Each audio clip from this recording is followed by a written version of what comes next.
9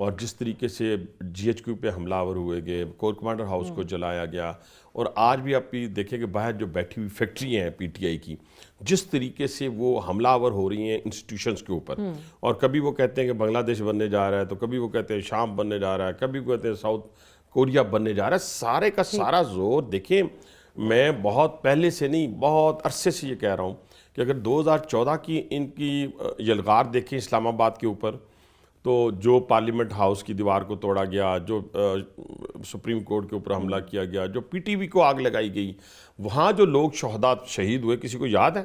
کسی کو کوئی یاد نہیں ہے. وہاں پہ لا انفورسمنٹ فورسز کے اوپر حملہ کیا گیا. اس کے بعد پھر آپ آ جائیں 9 مئی کو آ جائیں، پھر آپ آ جائیں اپنا 26 نومبر کو آ جائیں، پھر اس سے پہلے 2 یلغار جو انہوں نے اسلام آباد کے اوپر کی وہ مسلح تھیں اور پوری اپنے سرکاری وسائل کے ساتھ.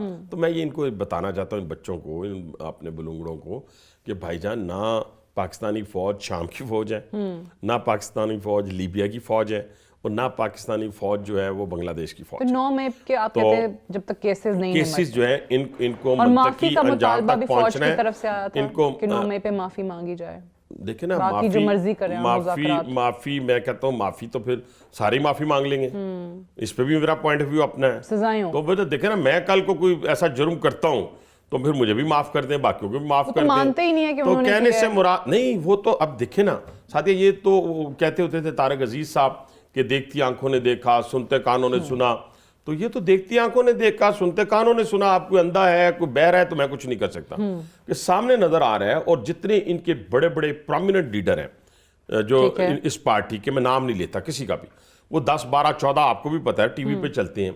کوئی کہہ رہا ہے کور کمانڈر ہاؤس پہ حملہ کرنا ہے، کوئی کہہ رہا ہے GHQ پہ حملہ کرنا ہے. جو MNAs تھے، جو وزیر تھے، جو صوبائی بھی، قومی بھی، اور کوئی کہہ رہا تھا کہ اپنا اس طرح آپ نے مردان کے کنٹونمنٹ ایریا پہ جانا ہے، میاں والی کے آپ نے خفیہ ایجنسی کے جو ISI کا ہیڈ کوارٹر ہے وہاں پہ جانا ہے. یہ ساری ہدایات کون دے رہا تھا؟ میں دے رہا تھا یا کوئی اور دے رہا تھا؟ اور یہ ساری چیزیں تانا بانا، میں سمجھتا ہوں کہ جو 9 مئی کو ہونا تھا وہ شکر الحمدللہ نہیں ہوا. وہ اندر کے لوگ بھی، اسٹیبلشمنٹ کے اندر سے لوگ بھی ملے ہوئے تھے، کچھ ریٹائرڈ اور کچھ حاضر ڈیوٹی. اور یہ جو ہماری سیاسی جماعت ہے، یہ ان کا ساتھ مل کر اس پاکستان کے اندر شورش برپا کرنا چاہتے تھے. 26 نومبر کو کیا اسی کا سیکنڈ اٹیمپٹ کرنے کی کوشش کی دیکھیں گئی نہیں، تھی؟ میں سیکنڈ اٹیمپٹ نہیں، یہ تو 9 مئی کے بعد انہوں نے 3 اٹیمپٹ تو یلغار کرنے کی کوشش کی جن کو بھگا دیا گیا. اور 26 نومبر کو تو آپ دیکھیں نا، میں ایک اور بات کرنے جا رہا ہوں کہ 26 نومبر کے اندر ہوا کیا کہ آپ والدہ محترمہ کو چھوڑ کے ڈی چوک میں چلے گئے بقول والدہ کے. میں نہیں کہہ رہا، وہ کہہ رہی ہیں، میں جھوٹ تو نہیں کہہ رہا، آپ مجھے ذرا سیکنڈ کر دیں، مہربانی ہوگی آپ کی، کہ میں جھوٹ تو نہیں کہہ رہا نا، کہ انہوں نے خود کہا نا TV پہ آ کے، جب وہ کہیں 4 سدہ میں گئیں تو انہوں نے کہا کہ آپ سارے مجھے چھوڑ کے چلے گئے، میں اکیلی تھی. اور ماشاءاللہ ایسی والدہ محترمہ ہے کہ بچے ان سی عمروں میں بھی کوئی 20 سال بڑے ہیں، تو وہ سارے کے سارے چھوڑ کر اکیلا ان کو چلے گئے. اب وہ لوگ کتنے تھے؟ اگر 10 سے چلے، میں کہنا 10,000 نہیں کہتے، 15,000 تھے. میں کہہ دوں 5,000 اپنی پارٹی کے لوگ اب کہہ رہے ہیں کہ جن کو ایسا بیان دینا ہی نہیں چاہیے تھا، کوئی چھوڑ کے نہیں گیا. لیکن وہ تو کہہ رہی ہے نا، جن کو چھوڑ کے آپ گئے ہیں وہ تو کہہ رہی ہیں. دوسرا 15,000 کے قریب لوگ، 15,000 کا جتھا وہ پاکستان پہ چڑھائی کرے اور پاکستان کو کیپچر کر لے. آپ یہ جو بڑے ماڈ اسکواڈ لوگ جو جب یہ باتیں کرتے ہیں نا، اور میں جن کی طرف اشارہ کر رہا تھا کہ ہمیں اپنی چارپائی کے نیچے بھی ڈانگ پھیرنی چاہیے، ان کو یہ خیال رکھنا چاہیے کہ یہ جو شام کے اندر اب اس وقت جتھوں کی حکومت ہے نا، بالکل صحیح ہے، عراق کے اندر جتھوں کی حکومت ہے، لیبیا کے اندر جتھوں کی حکومت ہے. تو کیا کسی کی عزت محفوظ ہے؟ کیا کسی کا جان محفوظ ہے؟ کیا کسی کا مال محفوظ ہے؟ تو خدا کے لیے اس پاپولر سیاست سے آج ہر شخص جو باہر بیٹھا ہو، ادھر بیٹھنے کی تو کسی کی جرت نہیں ہے، باہر بیٹھ کر وہ صرف اور صرف پاکستان کی سالمیت پر حملہ آور ہے. اس کے نتیجے میں کیا ملتا ہے ان کو؟ بغیر کسی فی سبیل اللہ تو وہ یہ کام نہیں کر رہے. اربوں ڈالر جو ہے وہ انویسٹ کیے گئے ہیں، اربوں ڈالر انویسٹ، جیسے BLA کے پیچھے، جیسے خوارج کے پیچھے، بیرونی قوتوں کے پیچھے پاکستان کو کسی صورت آپ دشمن جو ہمارا ظاہری دشمن ہے یا چھپا ہوا دشمن ہے، وہ پاکستان پہ ظاہراً حملہ آور نہیں ہو سکتا اللہ کے فضل و کرم سے. پاکستان ایک ایٹامک پاور ہے اور سب کو پتہ ہے. تو پھر اس کے لیے پھر انہوں نے کیا سوچا؟ انہوں نے پھر ہمارے اندر سے میر جعفر اور میر صادق خریدے ہیں، اور جنہیں اپنے اقتدار زیادہ عزیز ہے پاکستان کی نسبت. تو اس لیے میں یہ کہنا چاہتا ہوں کہ 26 نومبر ہو ابھی آپ دیکھیں نا 26 نومبر کے حوالے سے جو انویسٹیگیشن کی جا رہی ہے جو سوشل میڈیا کے اوپر، میں تو 99% اس پہ بلیو ہی نہیں کرتا. کئی دفعہ انہوں نے ڈاکٹر عبدالقدیر خان کو مرنے سے پہلے مارا، چودھری شجاعت صاحب آج بھی زندہ ہیں، ان کو کئی دفعہ مار چکے ہیں. تو یہ بٹ وہ تو اب 26 نومبر کو لے کے تو ہم نے وہ بہت اے آئی جنریٹڈ امیجز بھی دیکھے ہیں. وہ ابھی دیکھیں نا، ابھی انہوں نے میں آپ کو ایک انفارمیشن دینا چاہتا ہوں سعدیہ، کہ ابھی انہوں نے نا ایک مسنگ پرسن کی لسٹ دی ہے کہ جی یہ کوئی پتہ نہیں 200 کے 300 لوگ مسنگ ہیں، یعنی ان کو بھی آپ سمجھے کہ ان کو بھی مار دیا گیا ہے. یہ ایگزیجریٹ کر رہے ہیں. جب میں نے اس لسٹ کو سٹڈی کیا، کچھ لوگوں سے سرکاری جگہ سے میں نے اس کو چیک کیا، کاؤنٹر چیک کیا، تو کچھ لوگ ان میں سے اڈیالہ جیل میں ہیں، اچھا کچھ لوگ اٹک جیل میں ہیں، کچھ لوگ جیلم جیل میں ہیں، اور کچھ ریلیز ہو چکے ہیں. اب دیکھیں کتنی مطلب کہ آپ کو بات کرنے والے، اگر 300 بندہ مرا ہو، 200 بندہ مرا ہو، 50 بندہ مرا ہو، تو مجھے بتائیں نا، یہاں پر باہر کھڑے ہو کے ان کا کوئی نہیں ہوگا. اپنا پیارا جب مر جائے تو اس کی ڈیڈ باڈی لینے کوئی نہیں آئے گا. وہ تو ہم نے اڈیالہ جیل کے باہر سلمان اکرم راجہ اور علیمہ خان صاحبہ کی گفتگو کے تذکرے سنے ہیں نا، جس میں علیمہ خان صاحبہ نے کہا تھا کہ بھائی سلمان تم یہ لاپتہ افراد کی تعداد کم کیوں بتاتے ہو، زیادہ بتایا کرو. تو وہ تو ہمارے سامنے یہ دیکھیں نا، یہ بھی ان کا شیوا رہا ہے. یہ بھی ان کا پچھلے جب سے یہ سیاست انہوں نے شروع کی ہے، انہوں نے تو پاکستان، اچھا یہاں پہ نہیں، میں مزاحیہ بات بھی ساتھ ساتھ کرتا ہوں، انہوں نے تو پاکستان کے موسم بھی 12 بنا دیے. اتنے ایگزیجریٹ کرتے ہیں. پھر 90 دنوں میں انہوں نے کرپشن کا خاتمہ کرنا تھا، پھر انہوں نے کوئی 50 لاکھ گھر بنا کے دینے تھے، کوئی 1 کروڑ نوکریاں دینی تھی، کوئی 200 ارب ڈالر لانا تھا، 100 ارب ڈالر پاکستان کو دینا تھا، 100 باہر پھینکنا تھا. میں تو لوگوں پہ، کئی لوگوں پہ عقل پہ میں حیران ہوتا ہوں کہ ایک بندے کو جس کو سوزوکی گاڑی چلانی نہیں آتی، اس کو میں اپنی مرسڈیز کیسے دے دوں؟ مجھے یہ بتائیں. ٹھیک، لیکن مجھے یہ بتائیں نا کہ آپ نے تو کہا کہ 9 مئی کے جب تک سزائیں نہیں ہوتی ملوث لوگوں کو تب تک کوئی مذاکرات نہیں. تو پھر یہ جو باقی کر رہے ہیں یہ کیا ہو رہا ہے؟ یہ صرف ایک دیکھیں نا، پہلے تو میں ایک اور آپ کو بتاؤں کہ میں نے ایک تبدیلی دیکھی، اور یہ چلیں آہستہ آہستہ اچھے بچوں والا کردار ادا کریں تو پھر سوچا جا سکتا ہے کہ کیا ہو سکتا ہے. وہ کیا؟ وہ یہ ہے کہ ابھی دیکھیں لیڈر آف دی اپوزیشن نے تقریر کی جو لاسٹ اسمبلی کے اندر، انہوں نے ویگو ڈالا اور نامعلوم افراد کا ذکر نہیں کیا. انہوں نے کہا جی شہباز شریف. میں نے کہا بچے 9 مہینے سے یہی تو میں تمہیں بتا رہا تھا کہ ہمیں جو مرضی کہہ لو یار، یہ ملکی سالمیت کے اداروں پہ حملہ آور نہ ہو.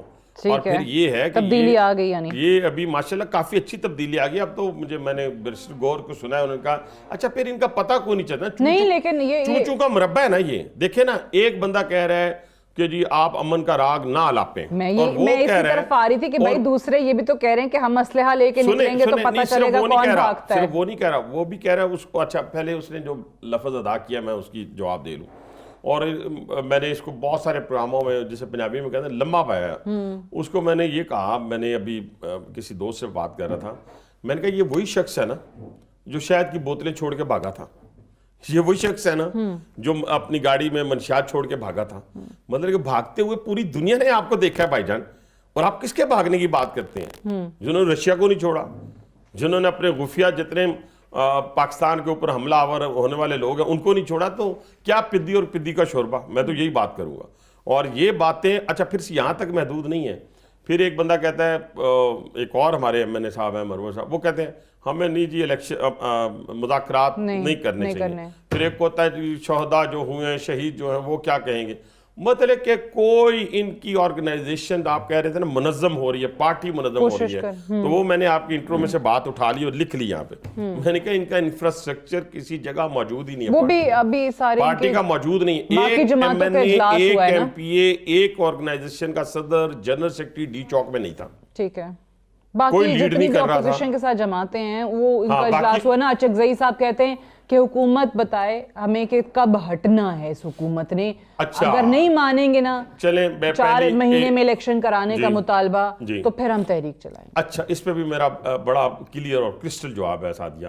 وہ یہ ہے کہ آپ یہ دیکھ لیں اور سننے والے سن لیں، لیکن سب سے پہلے ایک منصوبہ سازی ہوتی ہے یہاں پہ، ایک ہوتی ہے اوپر. اللہ تعالیٰ کی حکمت ہے، اس پہ میں نہیں کر سکتا کچھ ہے. لیکن میں دنیاوی بات کے اوپر بائی ہک بائی کروک یہ حکومت 4 سال پورے کرے گی. یہ الفاظ میرے سن لیں، بائی ہک بائی کروک. ٹھیک ہے، یہ حکومت انشاءاللہ تعالیٰ شہباز شریف کی سربراہی میں، یہ بھی میں آپ کو بتاتا ہوں، یہ جو چھوٹی موٹی موسیقی چلتی ہے نا، یہ موسیقی چلتی ہے اور ان میں یہ ہمارے اتحادی ان میں سے کسی پہ ہمیں کوئی اعتراض نہیں ہے. اگر پاکستان پیپلز پارٹی کی بات کرتی ہے تو اس کو ہم ایڈریس کریں گے. گھر میں چھوٹا موٹا برتن کھٹکتا رہتا ہے گھر میں ابھی بھی چھوٹی سی موسیقی گھر میں کر کے ہیں تو اس طرح گھر میں یہ سلسلہ چلتا رہتا ہے. اسی طریقے سے جو ہے اپنا ایم کیو ایم وہ ہمارے اتحادی ہیں اور ان کے بھی جو تو ان کو اعتراضات کیا ہوئے جب ہمیں میں نے وفاقی کابینہ کی توسیع کی خبریں آ رہی تھیں تو پتہ چلا کہ شاید ان کی مرضی کی وزارتیں نہیں تھیں اس وجہ سے اچھا میرے علم میں یہ بات نہیں ہے سوائے یہ میڈیا کے ذریعے آئی ہے کیونکہ میڈیا کے ذریعے جو بات آئے میں اس کو وزن تو دیتا ہوں اور ایکنالج بھی کرتا ہوں لیکن میں یہ ہے کہ ابھی تک پارٹی کی سطح پہ کوئی ایسی ڈسکشن نہیں ہوئی لیکن وہ جو انشاءاللہ تعالیٰ ان کو بھی ایڈریس کریں گے ان کے بھی جتنے تحفظات ہیں پیپلز پارٹی اور کے پیپلز تو آپ کہتے ہیں آئین شکن ہے اچھا پیپلز پارٹی بھی بات آپ آئین شک نہیں کر رہے اچھا میں اس لیے ان کی بات کسی کا جواب نہیں دینا چاہتا اس لیے کہ مجھے پتہ ہے کہ انہوں نے بھی اسی سیلری پہ کام کرنا ہے اور ایم کیو نے بھی اسی سیلری پہ کام کرنا ہے. تو اتحادیوں کے جو اعتراضات ہیں اس کو آپ کو خاص نہیں خاص اہمیت تو پہلے میں دے چکا ہوں کہ ہم ان کو ایڈریس کریں گے لیکن وہ کہتے ہیں نا کہ بس اس طرح ہلکی پھلکی موسیقی سے ہم نے لوگوں کے سامنے بھی تو رہنا ہے نا.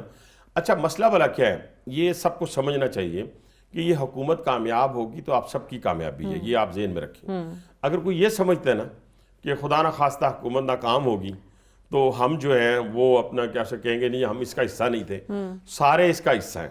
پاکستان پیپلز پارٹی بھی اس کا حصہ ہے پاکستان ایم کیو ایم بھی اس کا حصہ ہے اور باقی بھی جو باپ پارٹی ہے وہ بھی اس کا حصہ ہے اور یہ جتنے لوگ ہم ہیں ایک ہی کشتی کے سوار ہیں. لیکن آپ کو پتہ نا ہمارے ملک میں اتحادیوں کے کھسکنے میں بھی دیر نہیں لگتی ایک اشارہ ہی کافی ہوتا ہے. ابھی اشارہ نہیں ہے پھر ابھی اشارہ نہیں ہے ابھی بیانات اس وجہ سے نہیں ہے ابھی کوئی اشارہ نہیں ہے اور مجھے امید ہے اللہ کے ہاں کہ جو صورتحال ہے وہ سارے اس پہ ایگری کر گئے ہیں. وہ میں سمجھتا ہوں کہ جوڈیشری ہو وہ اسٹیبلشمنٹ ہو وہ کوئی سول بیوروکریسی ہو کہ ان کو پتہ چل گیا کہ اگر خدا نہ خواستہ ہم نے اس سیٹ اپ کو ڈی ریل کیا تو پاکستان جو اس وقت میں آپ کو بتانا چاہتا ہوں فیکٹ اینڈ فگر کے ساتھ سوائے کسی بھی الزامات لگانے کی 8 مہینے پہلے کی حالت یہ تھی 38% پہ مہنگائی تھی آج 3.5% پہ. اگر میں جہاں جھوٹ بول جاؤں تو مجھے بتائیے گا. آئی ٹی کی جو ایکسپورٹ تھا اور جہاں پہ اپنا اس کا ٹیکسٹائل کا ایکسپورٹ پچھلے سال سے بڑھ گیا ہے. پھر آپ آ جائیں اللہ تعالیٰ کے فضل و ترسیلات زر جو ہے جس کے بارے میں کہتے ہیں نہیں جی نہیں بھیجنا وہ تو کہہ رہے ہیں کہ ہم اوورسیز پاکستانیوں کو کہیں گے نہ بھیجیں. اچھا وہ یہ شوق انہوں نے پہلے بھی پورا کیا اب بھی پورا کر لیں ٹھیک ہے وہ اس میں اضافہ ہوا ہے. پھر آپ انٹرسٹ ریٹ میں کمی آئی ہے. میں یہ نہیں کہتا 6 مہینے بعد 8 مہینے بعد دودھ کی نہریں بہہ جائیں گی لیکن یہ میں آپ کو ضرور کہتا ہوں کہ انشاءاللہ تعالیٰ 8 مہینے بعد لوگ سٹیبل ہونا شروع ہو جائیں گے اور یہ حکومت ڈی ریل ہونے کی صورت میں پاکستان میں اسی طرح کہوں گا کہ جیسے اللہ نہ کرے جیسے جہاز بہت سارے کریش ہوئے ہیں تو وہ جاتے ہوئے تو بڑے ٹائم لگاتے ہیں 40,000 کی فیٹ پہ آتے ہوئے منٹوں میں نیچے آتے ہیں. ایک بریک لے لیں. عباسی صاحب ہمارے ساتھ موجود ہیں. we'll take a short break here. stay tuned. Welcome back. Programme میں ایک بار پھر سے خوش آمدید. پروگرام میں حنیف عباسی صاحب آج ہمارے ساتھ موجود ہیں. عباسی صاحب یہ بتائیے گا کہ ایک بار پھر سے قومی حکومت کی باتیں ہو رہی ہیں and I think Pakistan Tehreek Insaf کے ہی طرف سے یہ مطالبہ آیا تھا پھر آپ لوگوں نے کوئی خاص جواب نہیں دیا تو انہوں نے کہا جی ہمارا تو یہ مطالبہ ہی نہیں تھا. بٹ قومی حکومت کس قسم کی؟ وہی جس میں پاکستان تحریک انصاف obviously شامل ہوگی بیکاز ادروائز تو ہم دیکھ رہے ہیں کافی جماعتیں ساتھ شامل ہیں آپ کے اتحادی. دیکھیں قومی حکومت کا تو ضرورت اس وقت محسوس ہو نا کہ جس وقت آپ ٹھیک ڈگر پہ چل نہ رہے ہوں مطلب کہ آپ انتشار اور فسادی لوگوں کے نتیجے میں تو قومی حکومتیں نہیں بنتی نا. قومی حکومت کی تو اس لیے اس وقت ضرورت نہیں ہے کہ آپ متحدہ قومی موومنٹ بھی موجود ہے پاکستان پیپلز پارٹی بھی موجود ہے لیکن دیکھیں 2 چیزوں کی طرف ہمیں ذرا بڑا اس وقت جو بڑا سیریس ہم پوری قوم کو سوچنا چاہیے. ابھی جو اسد کیسر نے نیشنل اسمبلی کے اندر سپیچ کی ہے اور پختون کارڈ کھیلنے کی کوشش کی اس سے پہلے اس ملک کے اندر میں نے پہلے کہا نا کہ جو بیرونی دشمن ہے وہ کسی صورت ہم پہ حملہ آور ظاہری طور پہ نہیں ہو سکتا لیکن اس نے پہلے کیا کیا فرقہ واریت کی بنیاد کے اوپر پاکستان کو تقسیم کرنے کی کوشش کی اس میں اس کو ناکامی ہوئی. پھر زبان کی بنیاد کے اوپر اس کو ناکامی ہوئی. اب پھر دوبارہ جو بات کی جاتی ہے دیکھیں انہوں نے کہا جی کہ پختونوں کو پکڑا گیا پختونوں میں آپ کو آپ کے میڈیا کے ذریعے کہتا ہوں میں پنڈی کے اندر راول پنڈی کے اندر کوئی ایک بے گناہ پختون کوئی ایک بے گناہ